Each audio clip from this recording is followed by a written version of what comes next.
ఒక్క పెద్దదైనా ముచ్చమరిలో నీళ్లు పోయినా మాల్యాలలో లిఫ్టులు పెట్టిన కేసీఆర్ నోట్ల ఏం పెట్టుకున్నాడని నేను అడుగుతున్న. 10 ఏళ్ళు ఎందుకు మాట్లాడలే? మేము వచ్చినాక కొట్లాడి మేము ఆపాలనే ప్రయత్నం చేస్తుంటే మా కాళ్ళలో కట్టబెడుతున్నాడు, మా కాళ్ళు పట్టి గుంజుతున్నాడు. నీలాకేమన్నా తాగుబోతున్నా, నేనేమన్నా తిరుగుబోతున్నా? కేసీఆర్ తాగుతోటి దిగుతోటి మాట్లాడనికే నేను కేసీఆర్ని కాదు, నేను మీ రేవంత్ అన్నాను. పొద్దునైనా మధ్యాహ్నమైనా రాత్రైనా అర్ధరాత్రి అయినా హోష్లో ఉండేటోని, మీ సహకారంతో జోష్లో పనిచేసేటోని. నాకా నువ్వు చదువు చెప్పేది? ఇవాళ ఆయన కోరిక అంత ఒక్కటే, ఈ పిల్లగాడు అయ్యిండు, నా కొడుకుని చేద్దామనుకున్నా, నా తర్వాత కానీ ఈ పిల్లగాడు అయ్యిండు, గా పాలమూరోడు అయ్యిండు అని మన మీద అసూయతోని ద్వేషం కక్కుతున్నాడు. సిగ్గుండాలని కేసీఆర్. ఇవాళ హరీష్ రావు అంటుండు, అసెంబ్లీకి ఎందుకు రాలేదా అంటే మా మామకు ఒంట్లో బాగాలేదని. ఒంట్లో బాగాలేనోడు నల్లగొండెం గాడిదలంగా ఆయనకి పోయినా అని నేను అడుగుతున్నా. మొన్నటి ఎన్నికల్లో ప్రజలు బోర్ల బొక్కలేసి బొక్కలు ఇరగొడితే ఇంట్లో వండుకోకుండా ఇవాళ సిగ్గు లేకుండా వీధుల్లో తిరిగి కాంగ్రెస్ పార్టీని తిడుతున్నాడు. కాంగ్రెస్ ఏం చేయలేదని. ఇవాళ నేను ఒక మాట ఈ వేదిక మీద నుంచి తెలంగాణ 4 కోట్ల ప్రజలకు నేను ఒక మాట చెప్పదలుచుకున్న మీడియా మిత్రుల ద్వారా. రెఫరెండం 90 రోజులు రేపటికి అవుతుంది. ఎన్నికల్లో ఇచ్చిన మాట ప్రకారం ఆడబిడ్డల కార్టీసీ బస్సు ఉచితం ఇచ్చినాం. రాజీవ్ ఆరోగ్యశ్రీలో 10 లక్షల రూపాయలు పేదల వైద్యానికి ఇచ్చినాం.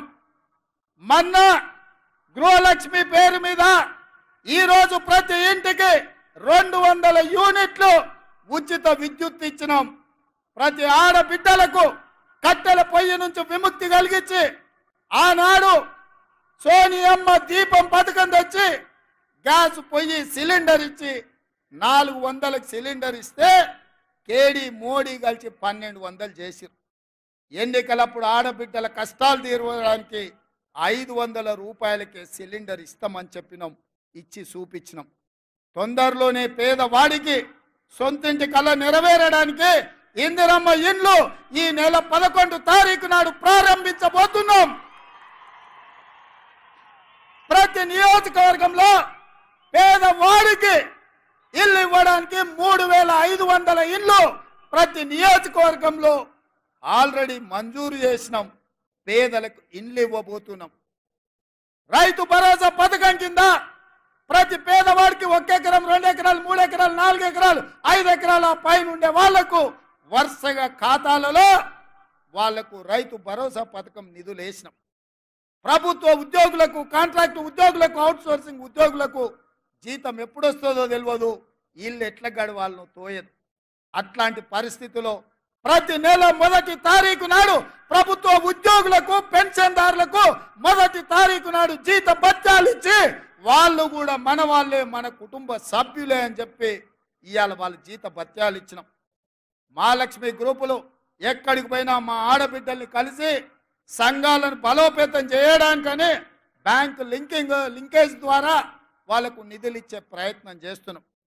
అందుకే ఇవాళ మిత్రులారా నేను అడుగుతున్నా, రేపటికి 90 రోజులు 3 నెలలు, 3 నెలల్లో 30,000 ఉద్యోగాలు ఇచ్చి నిరుద్యోగ యువకుల్ని ఆదుకొని లక్షలాది మంది నిరుద్యోగ యువకులకు విశ్వాసాన్ని మేము కల్పించినాం. డిఎస్సి నోటిఫికేషన్ 11,000 పైచీలకు ఉద్యోగ అవకాశాలు ఇచ్చినాం. తండాలలో, గూడాలలో, మారుమూల పల్లెల్లో పేదలకు విద్యను అందించడానికి, పాఠశాలలు తెరవడానికి, టీచర్ల నియామకానికి తెరలేపినాం. గ్రూప్ 1 పబ్లిక్ సర్వీస్ కమిషన్ ద్వారా 563 ఉద్యోగాలకు నోటిఫికేషన్లు ఇచ్చినాం. ఒక్కొక్కటిగా కేసీఆర్ చిక్కుముళ్ళేసి కాకి లెక్కలు చెప్పి తెలంగాణను సర్వనాశనం చేస్తే 10 ఏళ్లలో 100 ఏళ్లకు సరిపోయే విధ్వంసం సృష్టిస్తే ఒక్కటిగా శకలాల నుంచి తెలంగాణను బయటికి తెచ్చే ప్రయత్నం చేస్తున్నాం. మిత్రులారా,